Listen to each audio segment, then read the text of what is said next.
शांति। सभी मीठे मीठे रूहानी बच्चों का हार्दिक स्वागत है आज के मुरली पॉडकास्ट में। आज की तारीख है 16 जनवरी 2026। आज की मुरली में बाप दादा हमें बहुत ही गहरी और प्रैक्टिकल शिक्षा दे रहे हैं। आज का मुख्य महावाक्य है, मीठे बच्चे, तुम जो भी कर्म करते हो उसका फल अवश्य मिलता है। निष्काम सेवा तो केवल एक बाप ही करते हैं। ओम शांति। आज की मुरली सुनते ही ऐसा लगता है जैसे बाबा सीधे दिल से बात कर रहे हों। बाबा पूछते हैं, यह ज्ञान बड़ा वंडरफुल है कैसे? यहाँ मुख्य मेहनत कौन सी करनी होती है? यह एक बहुत ही प्रैक्टिकल और हृदय को छू लेने वाली शिक्षा है। चलिए आज की मुरली को विस्तार से समझते हैं। बाबा आज मुरली की शुरुआत ही एक बहुत ही महत्वपूर्ण प्रश्न से करते हैं। वे पूछते हैं, यह ज्ञान बड़ा वंडरफुल है कैसे? और फिर बाबा खुद ही उत्तर देते हैं, यही एक ज्ञान है जिसमें छोटे बच्चे भी बैठे हैं तो बूढ़े भी बैठे हैं। यह बात बहुत गहरी है। देखिए, दुनिया में कोई भी पाठशाला ऐसी नहीं है जहां छोटे बच्चे से लेकर बूढ़े तक, अनपढ़ से लेकर विद्वान तक, गरीब से लेकर अमीर तक सब एक साथ बैठकर एक ही ज्ञान सीख रहे हों। स्कूलों में तो उम्र के हिसाब से क्लास बंटी होती हैं, लेकिन यहाँ ऐसा कुछ नहीं। बिल्कुल सही। और बाबा कहते हैं कि यहाँ न तो जाति की पाबंदी है, न लिंग की, न शिक्षा की। यहाँ तो सिर्फ एक ही योग्यता चाहिए, बाप को याद करने की। और सबसे बड़ी बात, बाबा कहते हैं, याद से ही आत्मा और शरीर का नेचुरल क्योर होता है, परंतु याद के लिए भी ज्ञान चाहिए। मतलब याद करना कोई मैकेनिकल प्रोसेस नहीं है। सिर्फ मुंह से बाबा बाबा बोलते रहना याद नहीं है। याद के लिए ज्ञान चाहिए कि मैं कौन हूं, बाप कौन है, हमारा संबंध क्या है, यह सृष्टि चक्र कैसे चलता है। हाँ, जब हमें यह पता होगा कि मैं आत्मा हूँ और परमपिता परमात्मा मेरे असली बाप हैं, तभी सच्ची याद लगेगी, तभी बुद्धियोग जुड़ेगा। आज का गीत भी बहुत सुंदर था, रात के राही। यह गीत इस पुरानी दुनिया की अंधेरी रात की यात्रा का प्रतीक है। बाबा बहुत स्पष्ट रूप से कहते हैं, वास्तव में यह है कि गीता अथवा शास्त्र आदि बनाने वाले इनका अर्थ नहीं जानते, हर एक बात का अनर्थ ही निकालते हैं। यह शब्द अनर्थ बहुत महत्वपूर्ण है। देखिए, गीता में लिखा है, मामे कम याद करो, यानी एक मुझे याद करो। यह श्रीमत है परमपिता परमात्मा शिव की। लेकिन क्या हुआ? लोगों ने भगवान का नाम उड़ाकर कृष्ण का नाम डाल दिया। अब कृष्ण तो सतयुग का प्रिंस है, देवता है, वह भगवान कैसे हो सकता है? बिल्कुल सही। और बाबा कहते हैं, रूहानी बाप जो ज्ञान का सागर पतित पावन है, वह बैठ इनका अर्थ बताते हैं। राजयोग भी बाप ही सिखलाते हैं। तुम बच्चे जानते हो, अभी फिर से राजाओं का राजा बन रहे हो, और स्कूलों में ऐसे कोई थोड़े ही कहेंगे कि हम फिर से बैरिस्टर बनते हैं। फिर से यह अक्षर किसको कहने नहीं आएगा, या सिर्फ तुम ब्राह्मण बच्चे ही कह सकते हो। क्योंकि तुम जानते हो, यह ज्ञान, यह राजयोग, यह पढ़ाई, यह सब 5000 वर्ष पहले भी हुआ था और अब फिर से हो रहा है। यह कल्प कल्प रिपीट होता है। हाँ, तुम कहते हो, हम 5000 वर्ष पहले मिसल फिर से बेहद के बाप से पढ़ते हैं, यह विनाश भी फिर से होना है ज़रूर। अब बाबा एक बहुत ही महत्वपूर्ण विषय पर प्रकाश डालते हैं, विनाश के बारे में। बाबा कहते हैं, कितने बड़े बड़े बॉम्ब बनाते रहते हैं, बहुत पावरफुल बनाते हैं, रखने के लिए तो नहीं बनाते हैं ना। यह विनाश भी शुभ कार्य के लिए है ना। यह सुनकर कोई डर सकता है, बॉम्ब, विनाश, लड़ाई। लेकिन बाबा तुरंत कहते हैं, तुम बच्चों को डरने की कोई दरकार नहीं है। यह है कल्याणकारी लड़ाई। बाप आते ही हैं कल्याण के लिए। कहते भी हैं, बाप आकर ब्रह्मा द्वारा स्थापना, शंकर द्वारा विनाश का कर्तव्य कराते हैं। सो ये बॉम्ब आदि हैं ही विनाश के लिए, इनसे ज्यादा और तो कोई चीज है नहीं। और साथ साथ नेचुरल कैलेमिटीज भी होती हैं। उनको कोई ईश्वरीय कैलेमिटीज नहीं कहेंगे। यह कुदरती आपदाएं ड्रामा में नूंद हैं। यह कोई नई बात नहीं। बाबा विस्तार से समझाते हैं कितने बड़े बड़े बॉम्ब बनाते रहते हैं।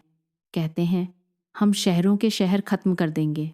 अभी जो जापान की लड़ाई में बॉम्ब चलाए ये तो बहुत छोटे थे, अभी तो बड़े बड़े बॉम्ब बनाए हैं। जब ज्यादा मुसीबत में पड़ते हैं, सहन नहीं कर सकते, तो फिर बॉम्ब शुरू कर लेते हैं। कितना नुकसान होगा, वह भी ट्रायल कर देख रहे हैं। अरबों रुपया खर्च करते हैं। इन बनाने वालों की तनख्वाह भी बहुत होती है। तो बाबा का संदेश बहुत स्पष्ट है। तुम बच्चों को तो बहुत खुशी होनी चाहिए। पुरानी दुनिया तमो प्रधान का ही विनाश होना है। तुम बच्चे नई दुनिया सतयुग के लिए पुरुषार्थ कर रहे हो। विवेक भी कहता है, पुरानी दुनिया खत्म होनी है जरूर। बच्चे समझते हैं, कलयुग में क्या है, सतयुग में क्या होगा। तुम अभी संगम पर खड़े हो। जानते हो सतयुग में इतने मनुष्य नहीं होंगे तो इन सब का विनाश होगा। यह कुदरती आपदाएं की पहले भी हुई थी। पुरानी दुनिया तमो प्रधान खत्म होनी ही है। अब बाबा एक बहुत ही गूढ़ बात समझाते हैं। वे कहते हैं, यह भी गायन है। ज्ञान यज्ञ से विनाश ज्वाला प्रज्वलित हुई। कई बातें गीता में हैं जिनका अर्थ बड़ा अच्छा है, परंतु कोई समझते थोड़े ही हैं। मतलब लोग सोचते हैं कि शास्त्र पढ़ने से, पूजा पाठ करने से, मंदिर जाने से मुक्ति मिल जाएगी। लेकिन बाबा कहते हैं शास्त्र तो सिर्फ यादगार हैं, असली ज्ञान तो बाप से ही मिलता है। तुम कहते हो, जी विनाश हो तो हम जाकर सुखी हों। बाप कहते हैं, सुखी तब होंगे जब सतो प्रधान होंगे। बाप अनेक प्रकार की पॉइंट देते हैं। फिर कोई की बुद्धि में अच्छी रीति बैठती है, कोई की बुद्धि में कम बुढ़ियाएं समझती हैं। शिव बाबा को याद करना है, बस उनके लिए समझाया जाता है। अपने को आत्मा समझ बाप को याद करो, फिर भी वर्षा तो पा लेती हैं। ये बहुत सुंदर बात है। बाबा किसी को नहीं छोड़ते, चाहे कोई कम पढ़ा लिखा हो, बुढ़िया हो, गरीब हो, सबको वर्षा मिलता है। बस शर्त एक है, बाप को याद करो। अब बाबा एक बहुत ही हृदय स्पर्शी बात बताते हैं। वे कहते हैं दर्शनी में सब आएंगे। अजामिल जैसी पाप आत्माएं, गणिकाओं आदि सबका उद्धार होने का है। मेहतर भी अच्छे कपड़े पहनकर आ जाते हैं। गांधी जी ने अछूतों को छू कर दिया। बाप तो और भी मना नहीं करते हैं। बाबा कहते हैं, काम से कोई कनेक्शन नहीं है, इसमें सारा मदार है बाप के साथ बुद्धियोग लगाने का। बाप को याद करना है। आत्मा कहती है मैं अछूत हूं। अब हम समझते हैं हम सतो प्रधान देवी देवता थे, फिर पुनर्जन्म लेते लेते अंत में आकर पतित बने हैं। अब फिर मुझ आत्मा को पावन बनना है। तुमको मालूम है, रूस में एक भीलनी आती थी, ज्ञान में जाती थी, दौड़कर आए मिलती थी, समझाया जाता था। इनमें भी आत्मा तो है ना। आत्मा का हक है अपने बाप से वर्षा लेना। उनके घर वालों को कहा गया इनको ज्ञान उठाने दो। बोले हमारी बिरादरी में हंगामा होगा। डर के मारे उनको ले गए। तो तुम्हारे पास आते हैं, तुम किसको मना नहीं कर सकते हो। गाया हुआ है, अबलाएं, गणिकाएं, भीलनियां, साधु आदि सबका उद्धार करते हैं, साधु लोगों से लेकर भीलनी तक। यह कितना बड़ा और व्यापक संदेश है। भगवान किसी भी आत्मा को नहीं छोड़ते, चाहे कोई कितना भी पतित हो, अछूत हो, पापी हो, गरीब हो, अशिक्षित हो, सबका उद्धार होना है। यही है सच्चा निष्काम प्रेम, यही है असली समानता। अब बाबा सेवा के बारे में बताते हैं।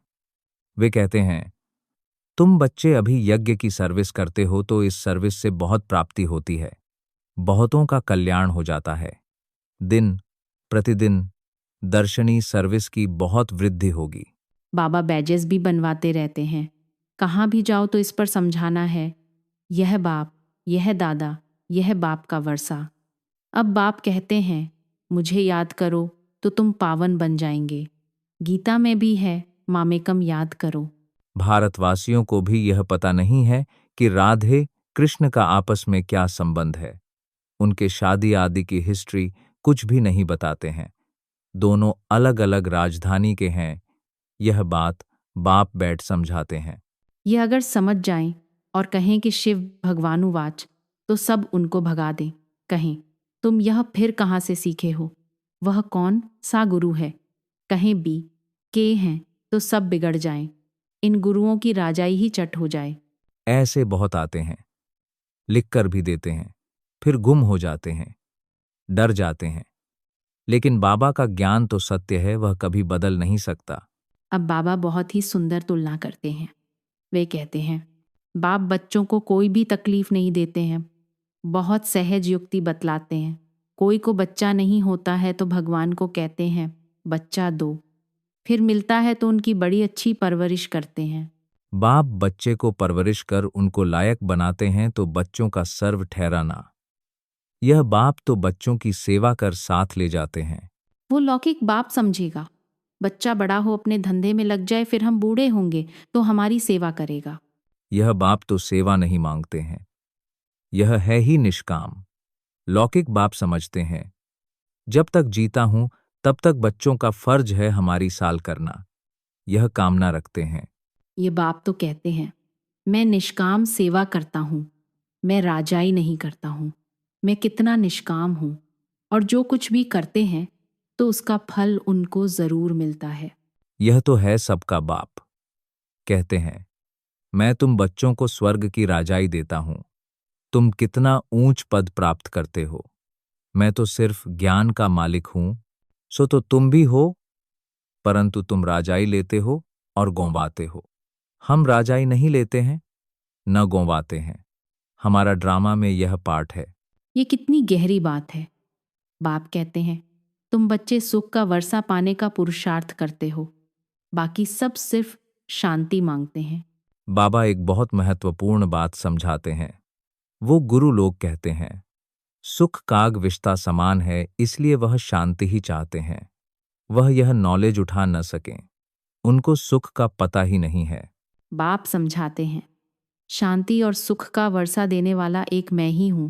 सतयुग त्रेता में गुरु होता नहीं, वहां रावण ही नहीं, वह है ही ईश्वरीय राज्य। यह ड्रामा बना हुआ है। यह बात और किसकी बुद्धि में बैठेगी नहीं। तो बच्चों को अच्छी रीति धारण कर और ऊंच पद पाना है। अभी तुम हो संगम पर, जानते हो नई दुनिया सतयुग की राजधानी स्थापन हो रही है। तो तुम हो ही संगमयुग पर, बाकी सब हैं कलयुग में। वह तो कल्प की आयु ही लाखों वर्ष कह देते हैं। घोर अज्ञान अंधेरे में है ना, गाया भी हुआ है। कुंभकर्ण की नींद में सोए पड़े हैं।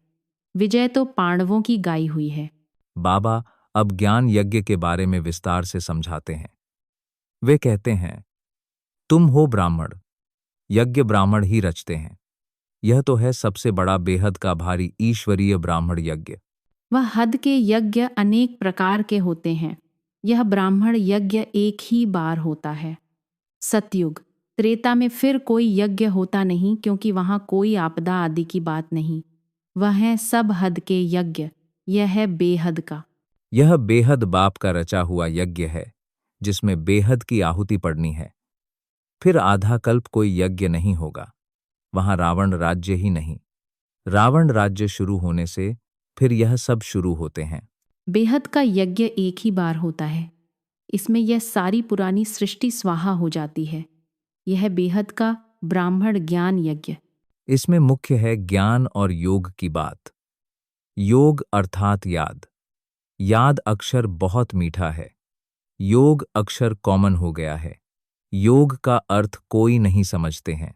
तुम समझा सकते हो। योग अर्थात बाप को याद करना है।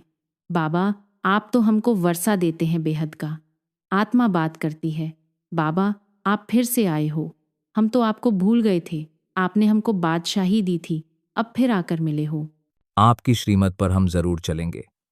ऐसे ऐसे अंदर में अपने साथ बात करनी होती है। बाबा आप तो हमें बहुत अच्छा रास्ता बताते हो, हम कब कब भूल जाते हैं। अभी बाप फिर अभूल बनाते हैं, इसीलिए अब बाप को ही याद करना है।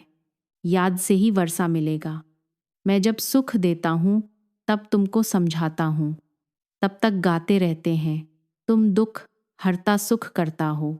महिमा गाते हैं, परंतु न आत्मा को न परमात्मा को जानते हैं। अभी तुम समझते हो। इतनी छोटी बिंदी में अविनाशी पार्ट नूंधा हुआ है। यह भी बाप समझाते हैं। उनको कहा जाता है परमपिता परमात्मा अर्थात परमात्मा। बाकी कोई बड़ा हजारों सूर्य मिसल नहीं है। हम तो टीचर मिसल पढ़ाते रहते हैं। कितने ढेर बच्चे हैं। यह क्लास तो देखो कितना वंडरफुल है। कौन कौन इसमें पढ़ते हैं? अबलाएं, कुमारियां, साधु भी एक दिन आकर बैठेंगे। बुढ़ियाएं, छोटे बच्चे आदि सब बैठे हैं। ऐसा स्कूल कभी देखा? यहाँ है याद की मेहनत।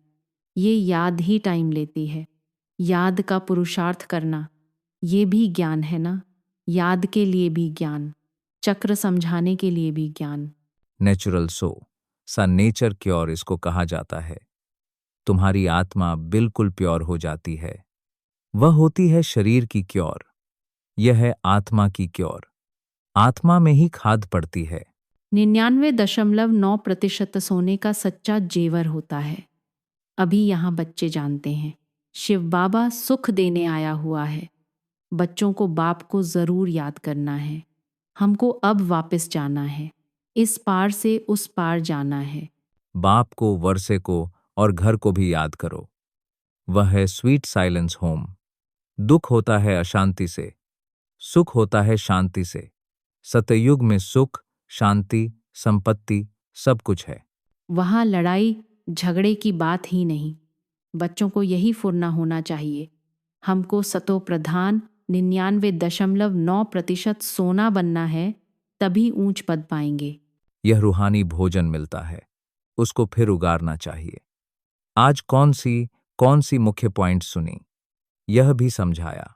यात्राएं दो होती हैं, रूहानी और जिस्मानी। यह रूहानी यात्रा ही काम आएगी। भगवानुवाच मनमना भव। मुझे याद करो तो तुम पावन बन जाएंगे। यही सबसे बड़ी बात है।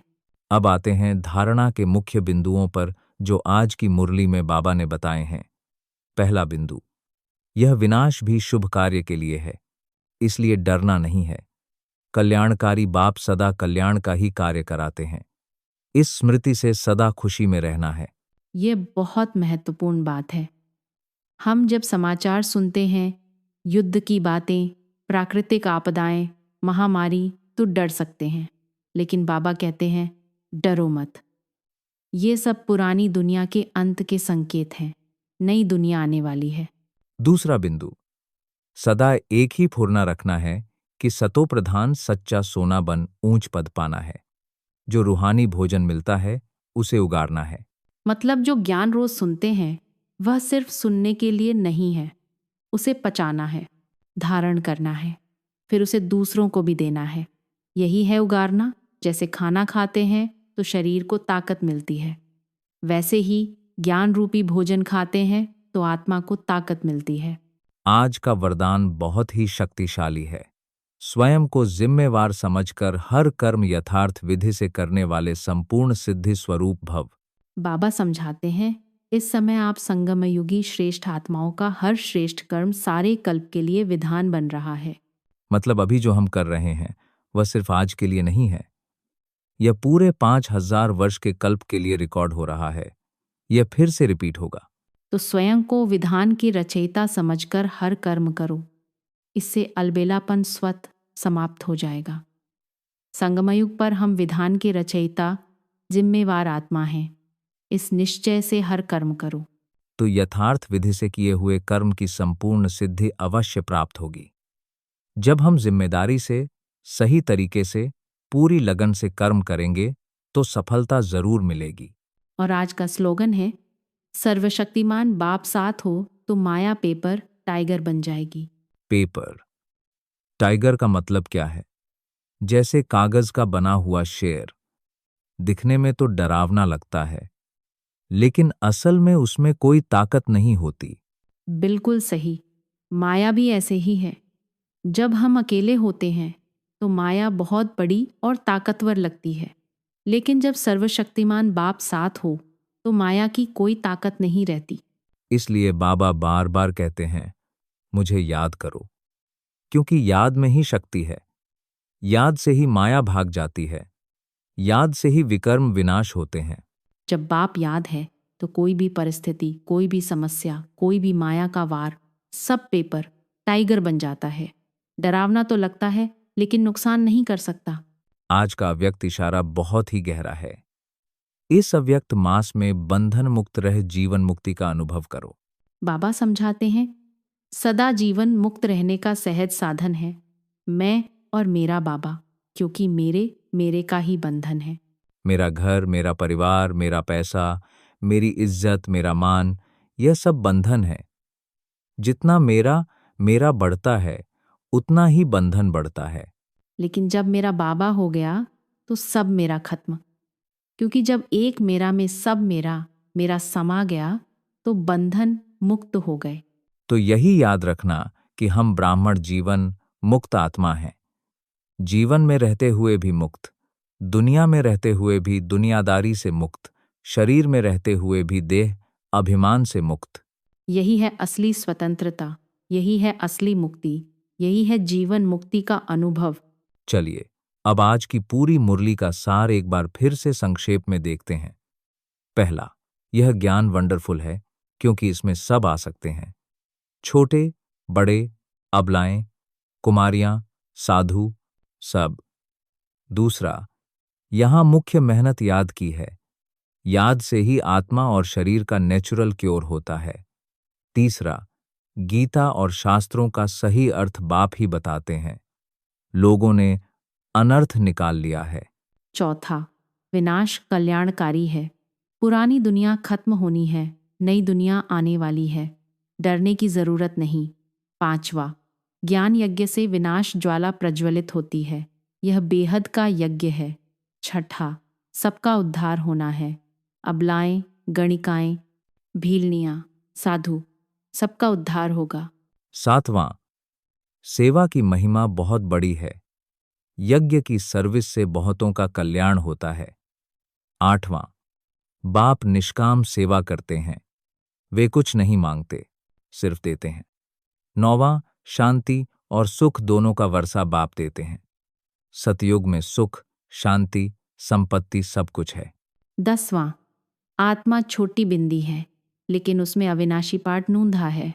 11वां, स्वीट साइलेंस होम को याद करो, बाप को, वर्षे को और घर को याद करो। 12वां, रूहानी भोजन को उगारना है।